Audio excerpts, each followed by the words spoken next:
Recording in progress. So one of the things now that I have this is one of the areas you have influenced me. You influenced me a lot, and we'll get into that. Yes, you have. One of the ways is you wear interesting socks, and I've started to buy this last few months some interesting socks, and you have influenced me in that. So where did that come from, and where do you get them? Oh, well, I worked in pediatrics, and one of the pediatricians that worked in our office always had interesting socks. Yeah. And he gave me a pair for Christmas one year, which I didn't think they were that interesting, but he did. So I started buying superhero socks. Right. And I bought them online from a website. Don't know the name. But anyway, I had like Iron Man, Captain America, the Hulk. And so I was wearing scrub pants, and because of the pandemic, a lot of us went to scrub, so they were easy to wash, right. And polo shirts. And the polo shirts all had the office thing embroidered on them. Yeah. So, which I gave those all away when I left. But the socks, I started, like, if I had my green shirt on, I wore my Hulk socks. Yeah. If I had the red shirt, I wore Iron Man. So I was kind of color coordinating the socks. Yeah. Mm-hmm. Cool. Oh, that's neat. Yeah. And so I found, what are it's called? Like Rock'em socks, but it's like, they've got the superheroes and college stuff. And so I'm like, this is Betty. This is her cool socks, And I did keep a few pair, but I got rid of probably 2/3 to 3/4 of my socks. So how many pairs of socks do you have now? I probably have about a dozen. Oh, wow. You got rid of a lot. Yeah, I just ordered some because I don't have very many. I got like 3 little pair of white socks, and now I was wearing my shoes. I couldn't get socks on. So I couldn't get my foot up high enough to put a sock on. Yeah. I finally ordered a sock thing, but it's really big, and it will stretch your socks out, I think. So I ordered some new socks because I can actually get my feet up high enough to put a sock on right now. So, but I don't have very many pair, and the socks I usually wear when I walk are real thick. Yeah. And my left foot feels numb, like it's asleep all the time. And when I put a heavy sock on it and I jam it in a shoe, it's really uncomfortable. Yeah. So I don't like to wear those because it just feels too tight in my shoe. And if I keep walking without the sock, now that I'm walking further, I feel like it's going to give me a blister over my Achilles. So I had to order some new socks. Good for you. So just plain, just plain, ordinary, everyday, boring socks. Yeah. I had some I liked, but I got them when they got here. The tops are so stretched out, they won't stay up. So then you're walking out. Then you're walking and have to pick your socks up all the time. In the trash, yeah. So if you get a hole in one sock, do you jettison both, or do you keep them and mix and match? What do you do with them? Oh, well, so like my white socks, I had several pair that were identical. So if one pair had a hole. Yeah. Yeah. Yeah. Cool. Pediatrics. What got you into pediatrics? Well, I got out of nursing school and was going to go get my bachelor's degree. I went to a 3-year nursing school, which they don't exist anymore. And so I worked at a local hospital for the 2 years that I was getting my bachelor's. And then I was dating a guy who lived down in Orange County. Do you know where Orange County is? Yeah. Okay. So I moved down there. He found me an apartment across the street from his apartment. It was in the attic. And the bathroom romantic, right across. He can keep an eye on you. Right. Well, he was a teacher, so he wasn't home all day. And I was working 11 at night to 7 in the morning. Oh. Yeah. There were 2 girls that had apartments on the 2nd floor, and I was up in the 3rd floor. And we all shared a bathroom. So because I kept much different hours than them, it usually was never a problem. But after a while, I found another apartment and I moved. And the people that lived there, he was a teacher. And they never knew when I was awake.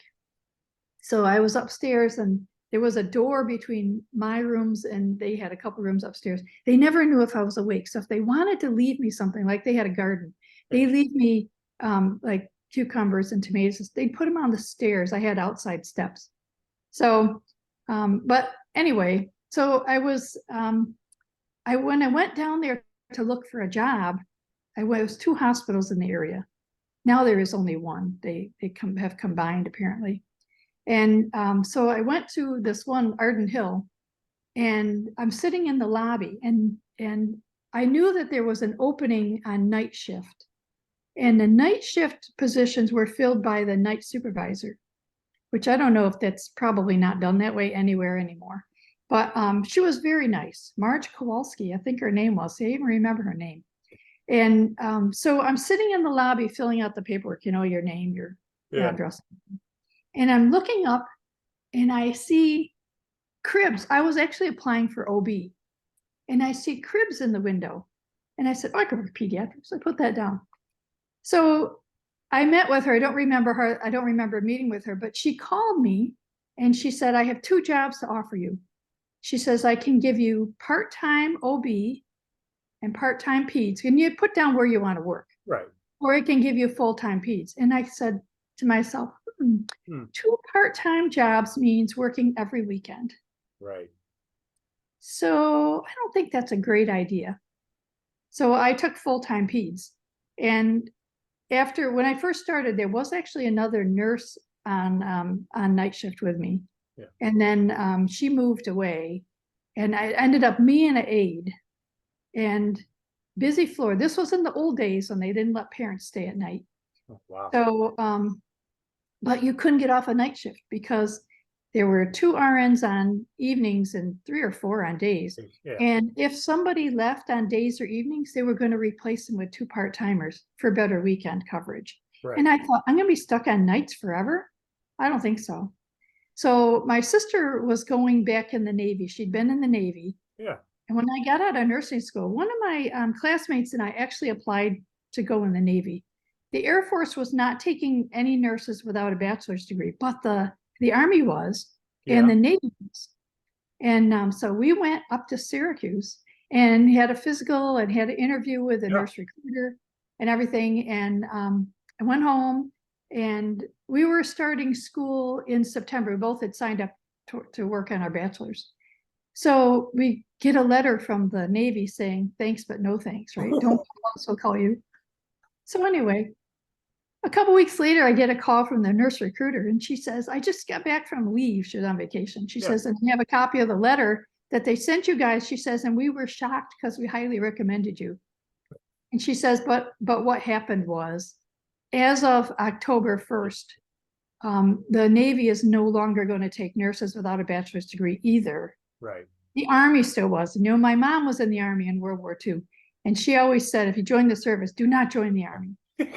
Join the Air Force. That's right. So anyway, I thought, well, okay. I said, well, you're starting on our bachelor. She goes, as soon as you get done with school, you contact us. And I thought, you know, I committed to 3 years of nursing school and 2 more years for my bachelor's degree. You think I'm committing to 3 years in the Navy? Forget it.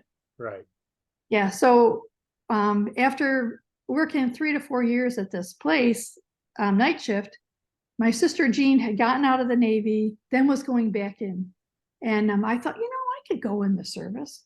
And she says, if you're going to join the service, she said, you better go in the Air Force because you are like the least military person I know. So I called in the nurse recruiter for the Air Force, right? And they won't even talk to you until they ask you your age. Oh. How tall are you and how much do you weigh? And because you have to be under 35 and you have to meet the weight standard. And if you pass those 3 screening questions, then they'll talk to you. I think they came to the house and talked to me. And so I thought, well, and I thought, you know, I could join the Air Force, you know, because GIs, they're like teenagers, right? Just like working in peds, right? I thought, well, they're just older, except that my first base was in Tampa. Yeah. Still. Oh, okay. And, yeah. Inpatient. I worked on the surgery floor. How often are GIs in the hospital? Never. They're all retirees. So plus the recruiter told me about this pediatric nurse practitioner program, and I thought, oh, that sounds great, you know. Yeah. I get to MIMSO. So the Air Force has a 2.5-week training. Well, I don't know if they still do this, but in those days, 2.5-year training for medical, it's military indoctrination for medical service officers, Okay. MIMSO. 2.5 weeks.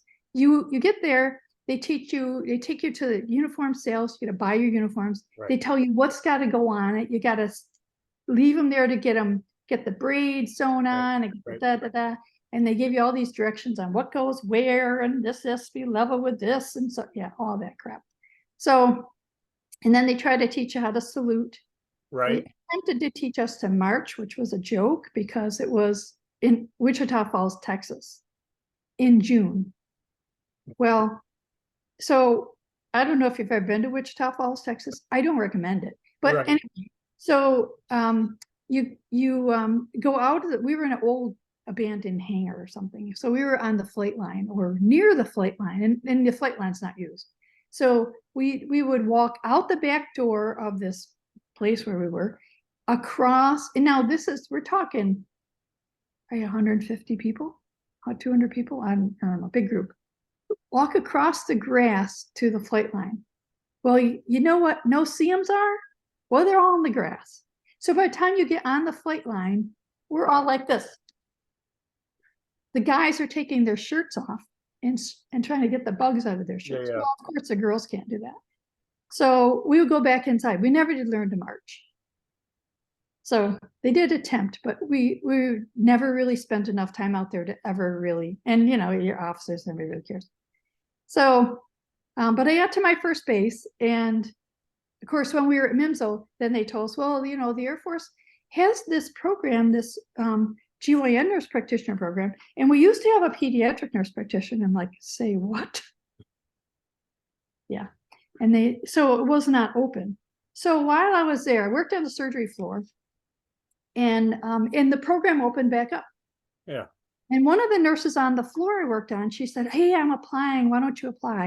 And by then I had already learned that to get promoted as a nurse in the Air Force, probably any service, you have to go the management route. If you become a nurse practitioner and you get promoted to major, that's probably all you're going to get. You might get lieutenant colonel. You're never going to get past that as a nurse practitioner, probably. So, and I thought, well, you know, because I'm just going to stay here until I retire. So I'm just going to go the other way. Well, I hate management stuff, you know. So eventually I did go to the program, but in the meantime, that was kind of my thinking. So Nancy Craig, I remember her name too. She went to the program, and I kind of didn't. So the chief nurse there was really very down to earth. She actually was a full colonel. She actually was married to a retired chief master sergeant. Ooh, there you go. When she left MacDill, she went to be the general's aide. The Air Force Nurse Corps has one general. And so she went there to be the aide. And she said, well, I'll never make general. And I thought it was because she was married to an enlisted guy. She said, because the general in the Air Force never has big boobs. She says, I'll never take it. I don't know if that's true or not. She probably had. That's what she said. That's what she said. Right. Yeah, and she wasn't very svelte, so maybe it's true. Yeah. I don't. But anyhow, whatever. Where else did you serve? Where else did you go? Oh, from MacDill, I went to Wiesbaden. Yeah, Wiesbaden. Did some time there. Nice place. Yeah. In fact, I ran into somebody recently that was in Wiesbaden the same time I was there. Oh wow. Yeah, he had surgery at Wiesbaden. Okay. Yeah. I don't know what branch of this service he was in, but yeah, he must have been Air Force, right? If he had surgery at Wiesbaden. Anyway, and then I went to Plattsburgh Air Force Base. Yeah. They called me the stealth nurse. The stealth nurse. I was TDY the whole time I was there. Oh wow. Okay. So the hospital there had an average of 4 patients per day. 3 to 4 patients was their average census when I was there. Yeah. And they sent a nurse. And now I already had a lot of experience when I went in the service. Yeah. So, you know, like at MacDill, it got me a charge nurse job. Yeah. And And that's fine. That's good to have experience. But they sent us a nurse right out of nursing school.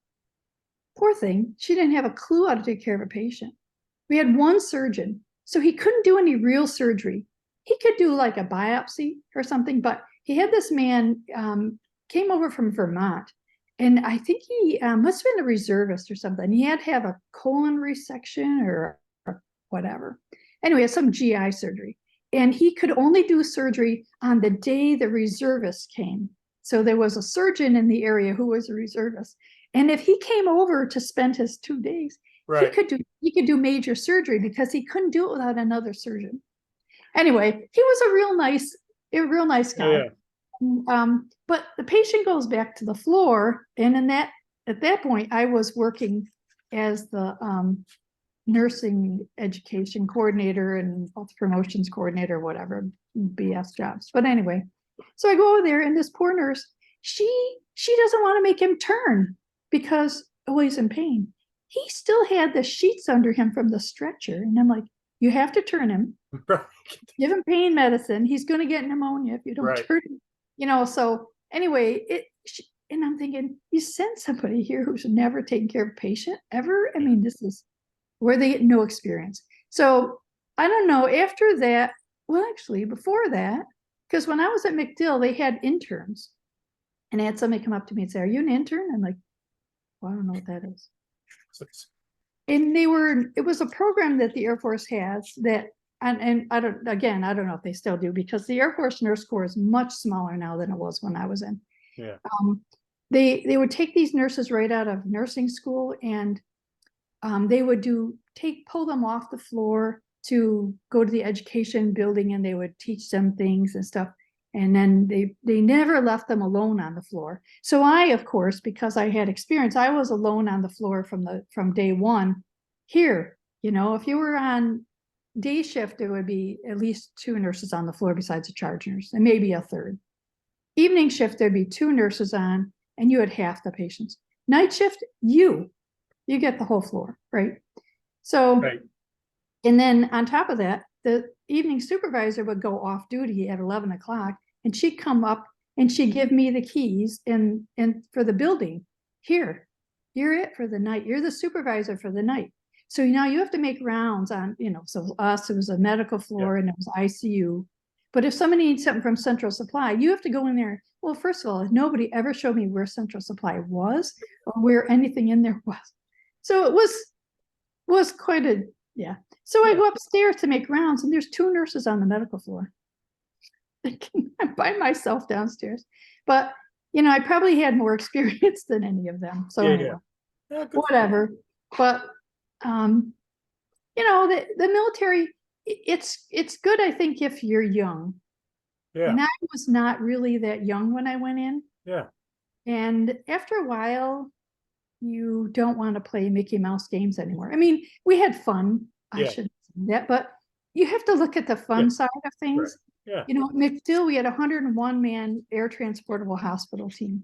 So every time the base had an exercise, they would they'd mobilize our team, right? And you'd always get picked to go run the line.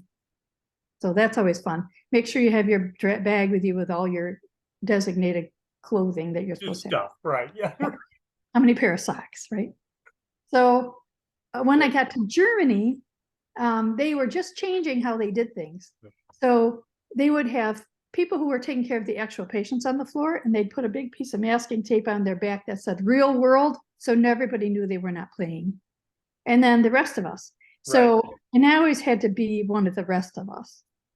They give us a card table in the lobby because we couldn't use the nurse's station because they were using the nurse's station. For real work, right. Yeah, that's right. Yeah. And our patients were 3x5 index cards. Yeah. And so all we had for shelter, if we went into condition red or black or whatever, was to stick our head under, lay on the floor, stick your head under the card table. So, and you had to have your gas mask on. And right, of course. The whole shift wearing your whole ensemble, except you didn't have to have gloves on and you didn't wear the boots. Yeah. But you had your under the card table. On your head under the card table. Not your whole body. Everybody. Your head. Yeah. And so what we did was we left our gas mask hanging off our face because that's claustrophobic. And And then they would call condition black or whatever. And then we would take off our mask and we'd go through our patients. This guy got 2 broken arms. He's dead. You know, we killed off as many patients as we could every time and said, oh, he couldn't put a mask on. He's unconscious. Oh, this guy got, you know, couldn't. If you can't put your own mask on, you're dead. That's right. Just like in the airplane, you got to put your mask on before you put somebody else's on. Right. And when I was at Plattsburgh, I went to flight school. And if you evacuate from a C-1 131, you got to go out the roof, right? Ooh, there you go. Yeah, I think on 141 you can go out the sides, and I think you have But anyway, the 130 or whatever it is, anyway. Yeah. If you go out that, you go out the roof, and we're like, well, what about patients that are like on a stretcher? They said, oh, well, you don't follow the patients up. You go first, and you yell, "Follow me." And we're like, well, how do they get out? They said, well, that's their problem. And if they're motivated enough, they'll get out. But your responsibility is to make sure that you are available for the next air-evac flight. Ooh. You know, you're talking wartime now. Right? Where, you're more important. And if your patients can't get out, then they die. Wow. So it is interesting because, you know, in a normal scenario, when we did hand exercise, they would have the emergent team, right? So if somebody needed a chest tube, they put chest tube in them, and then they would hold them. If they're stable, they could send them to delayed or whatever. If they have a broken leg, you go to delayed. If your head is blown open, you go to expectant. And the only person manning expectant was the chaplain. Oh, there you go. You know, so and I always had to be on the emergency team, you know, and you got these make-believe patients and you're like trying to do make-believe stuff to make-believe patients. But when I got to Germany, they didn't do that. So they said, no, we're going to do business as usual. So when patients had come in, they'd go to the ER. Well, the ER is triage, right? Yeah, that makes sense. And then they'd say, okay, you're an orthopedic patient. You go to the ortho floor. You're an ICU patient. You go to the ICU. You need surgery, we'll send you to pre-op. So that's what they did, which really was good. Yeah. I worked on pediatrics there. So peds was part of the medical floor. And So how long were you in the airport? It's fun. I like pediatrics. 16 years and in 4 months or something like that. Wow. And they were, you know, drawing down forces. Right. So they got rid of all the pilots and navigators left. And then somebody at the Pentagon apparently was looking at the forces, and they said, okay, so we got this many officers in the Air Force, right? And, you know, the only combatants are pilots, right? Right. And all medical people are non-combatants. I have a Geneva Convention card that says I'm a non-combatant. I don't have to play these games. That's right. Well, you have to play the game, but you're considered a non-combatant. Yeah. I mean, I was in for 16 years. Guess how many times I shot a gun? 0. 2. Oh, wow. Go overseas, you have to qualify with a gun to go overseas. Okay. So I shot, I don't know what was the first one. I think the second one was an M9. M9, you have a cartridge thing. And I shot a 38 the first time. Oh, there you go. And then I shot an M9 with a up thing. So and I hit expert marksman with that. You get your little medals that you put on and all that. Yeah, they didn't let the hospital people go to the firing range with the rest of the base. Ooh. So when you went out there, it was all hospital people. Yeah. Yeah, because apparently we had too many expert marksmen. And they didn't want us out there with showing up everybody that right. Yeah. And you think about it, you know, you got surgeons and stuff, and they all got pretty steady hands. And So nursing, what gets you? So we connect on the Tai Chi and Qigong world. What gets you into Tai Chi and Qigong then? Well, there was a girl that worked in our office. I don't know what she did. She did medical billing or something. I don't know what she did. I know what she did. I mean, she didn't work in the office where I worked. We have 3 offices where we see patients in a business office, and she worked in the business office, so I never saw much of her. But anyway, she did medical billing. So I think she was the one who always tell us that we were coding things wrong. But um, she got her black belt in karate. Ooh. So it sounded to me like you get your black belt and you're expected to start teaching. Yeah. Okay.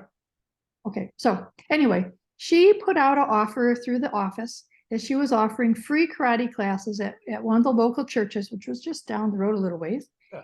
And so I thought, well, I could use something different to do for exercise. And, I could just learn the katas. And I don't really want to do any sparring, but it'd be kind of fun. I could just do that. That would be fun. Yeah. So I signed up. Only one other person from the office came. The other people who showed up at this class were relatives of hers and friends of her relatives, I think. Well, it was maybe, I don't know, 8 people or something. Yeah. So she says the first class, I went to 2 classes. First class, she says, we're not going to do any sparring, right? Good. Fine. Yeah. I'm good with that. The second class, she had us line up and then go down through there and everybody doing karate chops on each other's arms. So at the end of the class, I went outside and I was talking to the girl who was our practice manager. And I said, this just is not for me. I said, Yeah. I have a bleeding disorder. I'm going to be all black and blue. And I'm just not what I want to do. Right. So I said, I think Tai Chi. I think I'll learn Tai Chi. And she says, what's Tai Chi? And I'm thinking, I grew up in the boonies and we didn't even have TV. And you grew up in a city. I did not even know what Tai Chi is. You're out in the world, right? So I looked for a Tai Chi class. Yeah. Did you know Carolyn Demoise? No. Oh, well, she was a master trainer over in Bradenton, Sarasota area. Okay. And so this was in maybe June or July, and she had a TCA workshop Okay. coming up, just a few weeks later. And I called her up and said, is it too late? I mean, this was back in the VHS days. Yeah. Yeah. So I got a VHS and I started practicing and I said, this is like deja vu. When I started practicing, I was like, done this before, Yeah. which was weird. But anyway, yeah. So yeah. And it's addictive. Yeah. Yeah. You start getting in, it's like, you drink the Kool-Aid and then Yeah. Yeah. It's pretty sad. Yeah. So you're a master trainer. How long have you been a master trainer with the Institute? 10 years. In fact, wow. at our training this year, there were quite a few people from my class there. I think it was 5 of us. Oh, wow. Okay. From our master trainer class. So you went to Australia, you went to Sydney and did the whole 2-3 weeks, whatever that is. And I don't know. Well, you go to the January workshop, which is a week. And right. Then master trainer training is usually the following week. I don't know how they're doing it different now, but okay. Yeah. So 2 weeks. And I went a week ahead of time. I got there like maybe the day before New Year's Eve, something like that. Wow. Okay. And stayed with Fiona for 2 weeks. Okay. And then the week of master trainer training, she said, I don't think you should stay with me this week. So I stayed at the hotel with Megan, actually. We shared a room. Oh, wow. Okay. Oh, that's cool. That was fun. Yeah, master trainer. So we play together. We play Tai Chi Fan. What drew you to the fan? Because I like it. I like playing with fans. So yeah. So I took my first class in July that year. Yeah. 2004, maybe. Okay. I took that TCA right. So in September, Carolyn was offering TCA 2. Okay. But right after the TCA workshop, we had Hurricane Charlie. Right? There was no gas to be had. And, so we were out of power for 3 days down here and you couldn't buy gas. So, and at that time I was driving a van and, I was lucky if I was getting 20 miles per gallon. I'm driving 14 miles to work. Right. So so there was another hurricane coming and I didn't want to sign up for it. In fact, I signed up and I had to cancel because I said no, because I won't be able to buy gas and then I can't get to work. Right. And so I didn't go. So in October, Paul came and he was teaching back pain. Okay. One of the few times I think that he actually taught Tai Chi for back pain. There were 4 women that came from Korea. Oh, wow. It probably 3 of them didn't speak English. Wow. And so I said, oh, I really wanted to go to that. And she says, oh, it's just the first part of TCA, you know, all the movements. So yeah, you can go. So I went, and so that was when I met Paul. Yeah. So I had only been doing Tai Chi for what, a month or two. Yeah, a couple months, right. And then in December, I think I took TCA too. She offered it again. Then in January, I think I took TCD. Yeah. And then the June workshop was coming up, and that was in the same area. It was at New College. Okay. And so I signed up, and I'm looking at all the classes, and they were teaching fan. And I said, hey, what's not to like? Yeah. So I signed up for fan, and there was no video ahead of time. It's a long form. Dance form is long. Yeah. It's like Moving stillness. 50. Yeah, 52. 52. I think it's 52 postures. Yeah. Yeah, it's a lot. So yeah, and I didn't even know how to open a fan. I mean, you got nothing to practice with. Yeah. So yeah, and then I over time I thought I played with 2 fans. Yeah. I made a left-handed fan, and I don't recommend you do that. You know, it's best if you can just buy one. I won. You don't fold right if you turn your fan into a left-handed fan, and you can do it. Right. You just gotta Yeah, instead of it opening this way, you have to change it change it so it opens that way. Yeah. yeah, Yeah. and you can do it, but then it's all sticky in the wrong place and doesn't fold right. So I made a 2-handed fan out of Dan's fan form, which is, you know, and at the end he's got that flip. Yeah. Yeah. Yeah. So I did it for the talent show. The double flip. Yeah. I did the whole thing 2-handed at the talent show. Oh, wow. And then I flipped the fans and I dropped one. And I picked him right back up, and I flipped him again and caught them both. And that's of course the end. That was it. Say, I'm out. I'm done. Yeah, but I don't practice that form as much. I'm using more the traditional, like the yang forms. Yeah. So I started on the first one I learned was the 18 that we do. And then Libby, I went to a silk reeling workshop that Dan taught up in Michigan, and then he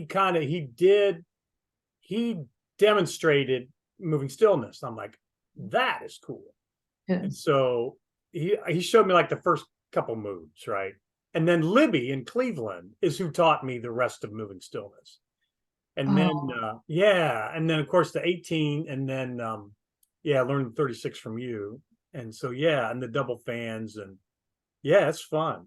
I like it because not a lot of people do fan, and I mean Paul doesn't do fan, and it's like, ooh, it's just cool. Everybody thinks the sword is cool. It's like, try fan, you know. Yeah, and I have a Chen fan video. Yeah, you sent that to me. Yeah, I just haven't gotten to that yet. In fact, I heard from Marianne, because we're going to work on that Sun sword. Yeah, but I can't step right now. So until my feet get better. Yeah. But I did go through the first couple movements, but it's on my list of things to learn. Yeah. So, I mean, you've alluded, as in our chat, that with walking and stepping, you just had a procedure done. I blew out a disc go ahead. in my back. I blew out a disc in my back, and the surgeon, so I went to a chiropractor because I thought I took care of patients at spinal surgery, and I was not interested in that. But and I had heard ads by chiropractors on TV, you know, for decompression treatments, and I thought, never. Yeah. Well, when it's your back, and now, you know, I woke up in the morning with sciatica. By the end of the day, I had foot drop, and I already had radiculopathy is the official word, but nerve symptom damage, basically. So I went to the chiropractor, started decompression treatments. I think I get 20 treatments for $3,500. Okay. Yeah, so it ain't cheap. And it really did help. But after a point, you know, it helped. I think maybe the first half of them helped, and then they really didn't seem to be doing much. In the last few, actually, one of my she had to stop the treatment because it was hurting too much. Yeah. So when it stopped really improving, the chiropractor said, I think we better get an MRI now. And the MRI was horrible. And I thought, oh crap. And I knew just from looking at it that the surgery is the only thing that's going to help that. So I made an appointment to see a neurosurgeon. I didn't realize that some people have an ortho surgeon do that kind of surgery. I don't want an ortho surgeon messing with my spine personally, but right. Anyway, so the neurosurgeon said, well, he says, really nice guy, which I was kind of surprised at that. He said, neurosurgery is always elective surgery. And, I guess because it's expensive, yeah. the insurances don't like to pay for it. So they were very careful about what's your insurance and right. your supplement. And, you sure you don't have an HMO, and which I don't. And he said, okay. And he says, well, you have foot drop. And so, you were really, that qualifies you for surgery. So, one of my friends who had this surgery about a year ago or so had to fail 3 epidurals before he could have surgery. So, and he asked me, what did I do? And I didn't, other than going to the chiropractor, I didn't do anything. Did you go see your doctor? No. I mean, what's he going to do? And so he said, did you take steroids? I said, no. He says, so his nurse practitioner is doing all the actual work. And he says, steroids. And he said, did you go to physical therapy? And I said, no. He says, we'll send you to physical therapy. So my sister was with me, and she says to him, so is physical therapy going to do anything? And he looked right at her and he said, no, it's not. No. Why are you sending me? Because that shows the insurance company that you failed this, failed that, failed this, failed that. Therefore, failed anti-inflammatories because I had taken Motrin. Right. Failed, but he says they don't consider chiropractic treatment to be treatment, even though it really did help me. Yeah. Yeah. So anyway, but then when they got in there, I guess he had a really hard time. The disc was more lodged in there than they expected. Yeah. And really had to yank on those multifidus muscles to get it out of there. So, but they got it out, and yeah, my sciatica was gone right away. But the other problems that I had, were there. And so I suspect that when you develop neurologic symptoms, but you don't necessarily know when this herniated. Although I did have a chiropractor tell me that the pain you had the night before, that wasn't herniating. But because the neurosurgeon said, well, some people have this just like you, and they don't have any pain. Yes, if it hasn't herniated and enough to press on the nerve, you probably don't have any symptoms. Yeah. And so then you can see why the insurance companies be like, well, you don't really need to take that out of there. Yeah. Once it starts affecting your nerves, now it's a ticking time bomb, because as bad as what I have is, there are worse things you can get. Yeah. So you don't want it to get to that point, because you may not recover from that. So yeah. So Tai Chi for back pain. Where does Tai Chi in your recovery, rehabilitation process? I'm doing Tai Chi. I don't have any good chairs for sitting on to do Tai Chi. And I'm I can't sit on anything too low because it's a little harder to get up. Yeah. But and most of my chairs, all like this one turns. Yeah. And I laugh because one of my sisters who does not do Tai Chi, she said, well, it's probably from Tai Chi, all that twisting. And I said, twist Tai Chi. You shouldn't be twisting in Tai Chi. Right. You need to stop it. Yeah, because that's not what Tai Chi is. Right. Tai Chi, your shoulders and hips should be facing the same direction, which means you only go this far. And you shouldn't be going over there because you don't belong over there. Yeah. And I don't twist. But yeah, so I'm doing more standing Tai Chi. I just can't step. Yeah. And I don't know if you've been to any of my instructor workshops. Like when I teach TCA especially, I always try to get them to do it seated and then do it standing without stepping. Right. Because really, if you're transitioning someone from seated to walking, they need to, or to stepping, doing Tai Chi, you should do it standing, where they can stand in one place, stand inside their walker, behind a chair, whatever, and they can do Tai Chi there. Yeah.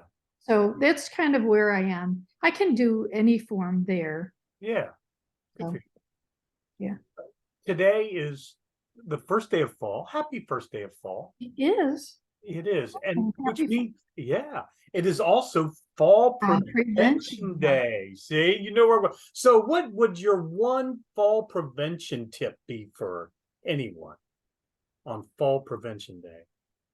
Oh, Falling is bad. No. falling is bad.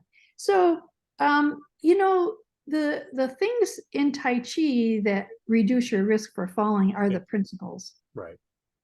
And so, you don't want to be a couch potato, although I have spent the last 2 months being a couch potato, just because, I right. Just because of where you are, right. Circumstances. But if you have become a couch potato, that's, your legs aren't as strong, and that increases your risk. But it's posture, it's, keeping your head up. And although I am being careful to watch the ground because of my foot drop. Yeah. I'm trying to not fall, because falling when you just had back surgery, I think, is not considered a really good thing to do. Probably not. Your doctor's not going to like that's not in your treatment plan. Yeah, and I would like it even less, because I really don't want surgery on my back again. It was an exciting thing to do. Yeah. Right. And my friends who did this, none of them had hardware put in. Yeah. And they didn't have these neurologic problems that I have. So yeah. This has been a more challenging recovery than I had anticipated. Yeah. And I don't have much patience with that. But anyway. Yeah. I knew we had reached a new level with our friendship when I got a picture of your spine and your hardware. And ooh, look at those plates and screws and. Yeah, they were so neat. He showed us. It was cool. It was actually kind of cool. I'm like, wow, that's actually kind of cool. I only saw the surgeon once. That was the back in whenever that was, June, May. Yeah, June, whatever. And he showed me an X-ray. He goes, well, see this? This is a guy I did yesterday, and he's going to go home today or tomorrow. And I'm thinking, wow, that's fast, right? Yeah. Yeah, well, so you did my surgery on a Friday. I went home on Monday. Saturday, I was like, I couldn't even move. It felt like I was stuck. And the bed had a big dip in it on one side. Yeah. They brought me a new mattress, but you're just so, yeah. I couldn't move without searing pain in my hip. So, yeah. So by the time but got up Monday morning, I said, that's it. I'm going home today. So doctor came in. I said, okay, I'm ready to go home. Yeah. They said, okay. Then the hospitalist came in and said, yeah, I'm ready to go home. Okay, what do you want for prescriptions? And yeah, so they kicked me out. But yeah, it's not, it's an exciting time. Yeah. You mentioned the principles, Tai Chi principles, and where we really started to connect was living with the principles, which was a project you were. Talk about that a little bit. What when you talk about the principles of Tai Chi, what is that, and what was living with the principles about? So Tai Chi, is just a form of exercise, a gentle exercise, and it's different than other exercises because of the principles, and they're the magic that make Tai Chi do anything good in your body. So they're the magic that make your blood pressure go down, reduce your risk of falling, and any other positive thing you get from Tai Chi, other than that it's a gentle exercise, comes because of practicing the principles.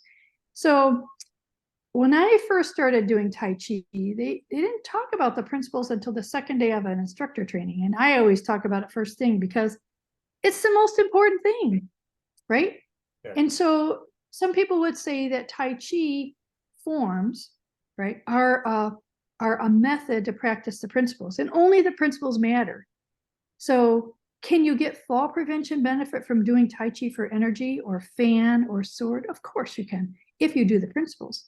So the principles need to be part of your everyday life, right? But maybe there's more aspects to principles than the ones that we talk about with Tai Chi.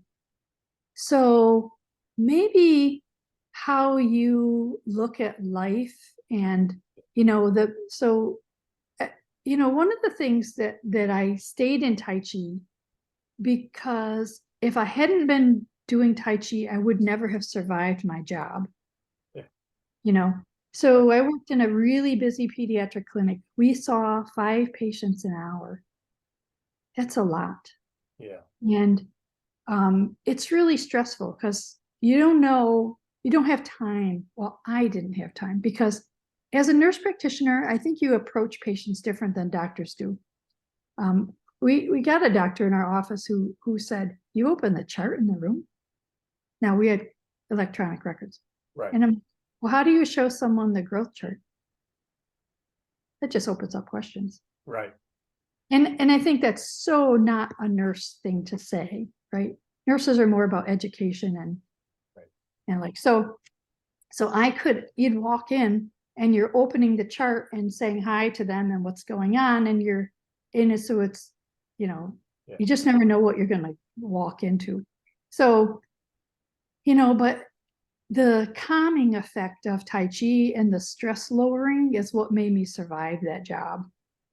So, um, those kind of things, how you relate to other people. It's nice to say, listen to the incoming force and stuff, but practicing that. I'm very much a non-confrontational person, and probably the peacemaker. And I don't know, maybe it's a middle child thing. Yeah. So that's more how I am. I'm just not real out there, and I'm not real aggressive with other people, except you, Mike. I'm So the exception to the rule. So those kind of things, and all those pieces are also part of living with the principles. Yeah. How does it help you relate to, your family, your friends, your neighborhood, the community, the world in general, all those things. So living with the principles was a little bit more all-encompassing.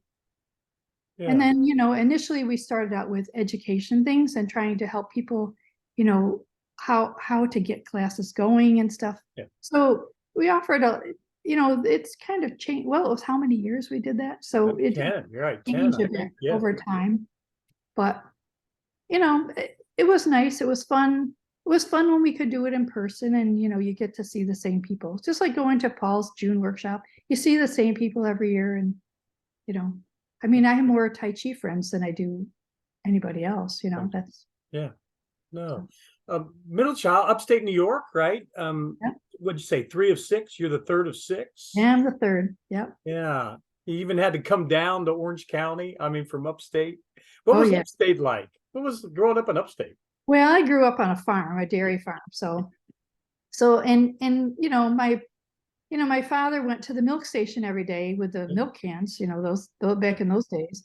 And so they had my brother Bob, then my sister Mary. So then when the people at the milk station now knew we had a third, they said, "Now what do you have?" And he said, "Now I have one of each." I guess I was the it. He, she, it. Yeah. But, when you live on a farm, you never, my parents were working all the time. And then by the time my youngest brother got in school, my mother took a job at, she was a nurse, and she took a nursing job. So we were left to our own devices most of the time. Yeah. So my older brother did work out in the fields with my father, driving a tractor and stuff. The rest of us, now they had 6 kids in 7 years.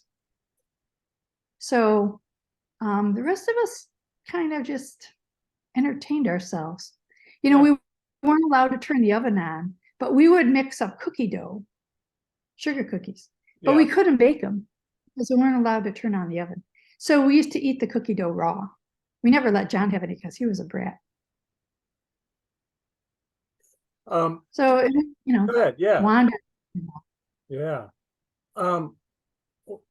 Entertaining yourself. You've written like kids books. You do fun songs to entertain. Yeah, that's Does kind that of come out of that, or no, that comes from walking. okay? It just one of the first ones I wrote was well, I wrote that Tai Chi poem, which got longer and longer and longer. right. But I don't know, when did you first start going to the June workshop? 2017. Okay, so this might have been before that. There always was a problem. I was on the TCHC board of directors for a while, Yeah. And there's always a problem. People didn't understand what's the difference between TCHI and TCHC. Right. There probably still is a problem. I think it's better now that it's not called that. Right. It's called US TCC. Yeah, so that probably helps. But so I said to Maureen, we should write a song and we can do it at the meeting. They always introduce the scholarship winners, and then I said we could do a song. So we did that one to YMCA. Do you remember that song? Yeah, I do. Oh, okay. So that was one of the first ones. So I wrote it and I sent it to Maureen, and she changed a few things, and then yeah. And then people were really mad because they couldn't get that stupid song out of their head the rest of the day. But yeah, when I walk, I write poetry. Yeah, good for you. But that's cool though. Yeah, but, I write poetry like a 4-year-old, But I mean, you worked in peds, for crying out loud. I mean, that's when you're talking, when that's who you talk to all day, every day, then that's what goes through your head, right? I mean, I'm in touch with that. It's a trivia question. I think we did this one time doing introductions for Living with the Principles. Give me 2 truths and a lie, and see if I can pick out the lie. 2 truths and a lie about you. Oh, here's one. Oh. I've never been married. I've been married once. I've been married twice. Oh, okay. There you go. The lie is that you've never been married. You've been married. Well, actually, 2 of those have to be lies. Right. Well, I mean, so I did 2 lies. Which one's true? Yeah. Well, yeah. You've been married once. Twice. Oh, okay. See, which means you've been married once and twice. And once again. Yeah. So it's all inclusive. Yeah. They were all military marriages. Yeah. Oh, okay. Yeah. Cool. Thorns and roses. So your biggest challenge and your biggest success. Well, my biggest challenge at the moment is physical. Getting up out of this chair when we're done, right? It's like, and family can be challenging at times. Yeah. And especially if you have family that, like I had someone telling me that I should not have back surgery no matter what. And I'm thinking, you're not in this body and you don't know what shape I'm in. But when they saw me, they were like, oh, yeah. But on the phone from, several thousand miles away, right. Don't be pushing. And, I already feel bad enough. I don't need it. So I just kind of just clam up, I think, instead of, maybe I should push back more, but that's just not really me. Yeah. And successes, I had a really successful career as a nurse practitioner. And, but more than that, I really enjoy teaching Tai Chi workshops. Yeah. So instructor training. So I'll be happy. Good at it. I mean, you're fantastic. I enjoy working with you, and it's always fun. It's a fun time. Yeah. I think we all have fun. I have fun, I always have fun. Yeah. Because why would you do it if you're not having fun? Right. Yeah. Yeah, it's interesting. I've co-taught with many of the master trainers, and everyone is a little different, I mean, we teach the same material, but how we do it. Like, I used to teach a workshop with Maureen every year. And now I teach one with Pat, usually at least once a year. Yeah. Some master trainers are more like me, like Becky teaches more like I do. Yeah. Some are more serious. I'm not that serious. Yeah. I think if you make it too serious, I think if you're having fun, you're learning more. Yeah. Personally. Yeah. Yeah. I think, as we look back on the week long and teaching the fan class, I think the group had fun. I thought we had fun. I mean, I think everybody had fun and we had a good time. The Earthandcup. So earth being grounding. So what grounds you? and whatever grounding means to you too. So you feel free to define what grounding means to you. So, you know, maybe it's whatever brings you down to earth, Yeah. you know, Yeah. and that can be for me Tai Chi, which I'm hoping to be able to start bumping up a bit. But even going for a walk, like I walked for an hour this morning and I went a different path, which was kind of a little crazy. I've been walking, I moved early in July, and I'm still not really moved in because I can't pick anything up. But so I've been walking in our little community where they're not working on the new houses. And so it's about a half a mile circuit. Now, sometimes I just go around. Today I went on a big long walk that was just over 2.5 miles, but way around. So now if you change your mind, you're out far from home. So, but you know, I like walking, you know, it's fun. I like being out in nature. It's really nice up here. It's quiet. You don't hear any traffic noises. Now they're building like crazy, and I was surprised all the neighborhoods going in up here. I live at Babcock Ranch, and just neighborhoods everywhere going in. So I guess we'll be getting another set of schools and another Publix, and like so. So that Tai Chi, you know, just whatever makes me mentally quiet. So I can't sit and watch TV. I have to be doing something else. And so I started doing some cross stitch while I was cohabitating with my sister and her husband, because we had sold our homes and our new house wasn't ready. Right. And I'm making a 20-inch round cross stitch. It's about 3/4 done. Oh, wow. Good for you. Yeah, it's a Asian landscape. Yeah. Wow. So I got a 25-inch round one that's a dragon and phoenix. Oh. That's going to be my next one. I just have to figure out how to blow that picture up bigger so I can see it, because the picture is teeny tiny. Yeah. Cool. So cup, the earthen cup, the cup is this notion, this Zen notion of we are a cup and we get filled, and to be filled, we have to empty so that we can be filled again, right? Well, actually, so the same things that I said for grounding, those really do fill your cup. Fill your cup. Yeah. So to empty, like if you think about de-stressing at the end of the day. Yeah. I always turn on a 30-minute sitcom before I go to bed. Yeah. And I don't care what it is, you know, it's got to be something that's kind of laugh out loud. And I don't mind sitting here all by myself and laughing out loud. Yeah. But, you know, the trouble is that I used to watch Hogan's Heroes before I go to bed. And sometimes I'd have Hogan's Heroes dreams. I'd be in one of their shows. And if I laugh out loud, it wakes me up. So that's a problem. So. Right. Yeah. Hogan's Heroes before you go to bed. Yeah. And I don't know if McHale's Navy's good. I'm watching Everybody Loves Raymond right now. Like I watched all the Cheers episodes. So all these old things that. Yeah. Interesting story. Hogan's Heroes. Werner Klemper, right, was on Hogan's Heroes. I met him once, actually. Really? I know at a lecture. He gave a lecture at Ohio State one time and so I got to meet him. That was interesting. Exciting. Yeah, and you've moved because because of a hurricane. I mean, you moved upland. Yeah. Sort of, kind of. Yeah. So where we didn't get flooded, and we didn't have hardly any damage from Ian. Yeah.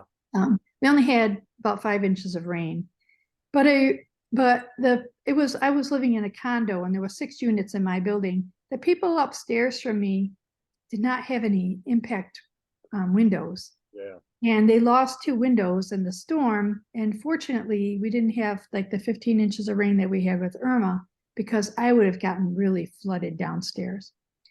And they have since put shutters on their windows, but we had to buy a lot of windows. And when you're in a condo, you buy all your own windows. If you want impact windows, you buy them. But now when somebody loses a window, you buy a window for them. Right. And by state statute, you only have to replace what they had. So if you have regular glass, that's what you're getting. And a lot of people said, "Oh, are you upgrading my window?" And I'm like, "No, Right. you want impact windows, buy it yourself. I already paid for my own." Right.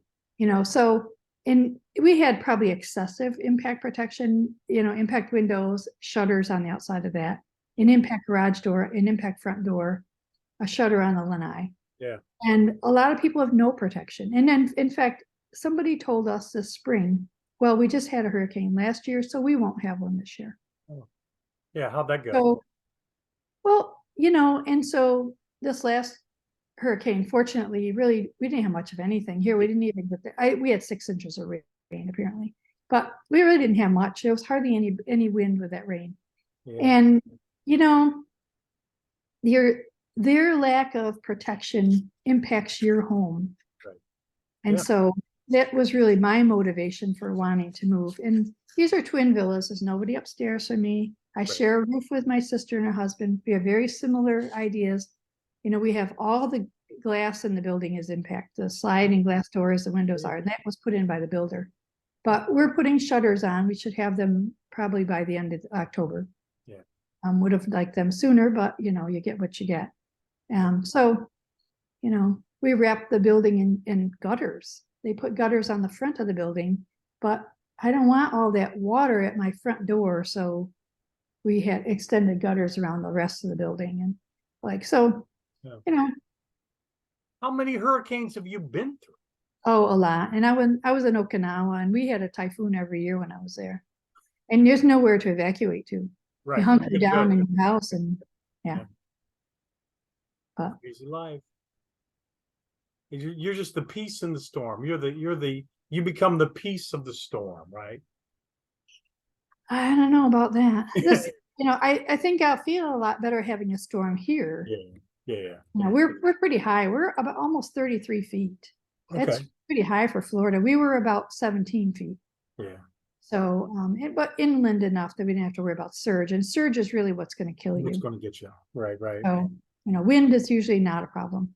Yeah. Cool. So, well, I look forward to you getting back on your feet and working, and to a point that, you know, you feel comfortable teaching again and hanging out and playing Tai Chi. That'll be fun. soon, hopefully. Yeah. Yeah. Soon. I'm sure it will. Just, you know, take it easy. Be careful. Thanks for chatting. I mean, I told you this would be fun, and it's been enjoyable. Oh, you're always fun, Mike. Yeah. It's good. So thanks. And yeah, and so people can, once you get up and going, if people wanted to take a class from you, they can find you on the Tai Chi for Health Institute, TCHI, and find you there. And yeah, take a class from me. It's a good time. It's fun. Maybe come do fan with us wherever we are in June. I don't know, you know, where we'll be. I know we still have to decide what. I think 36 this year. I think 36 this year. I think that, I mean, and yeah, and I think 36 this year will be nice, and maybe do Chen in the year to follow. That'd be good. That'd be fun. Yeah, we got to work on the chin. We got to work on the chin. We got to get you healthy and start working on that. Yeah. Well, thank you, and yeah, and then yeah, I appreciate it, and wish you all the best, healing and hope, and all that good stuff. Yeah. All right. Cool. Yep.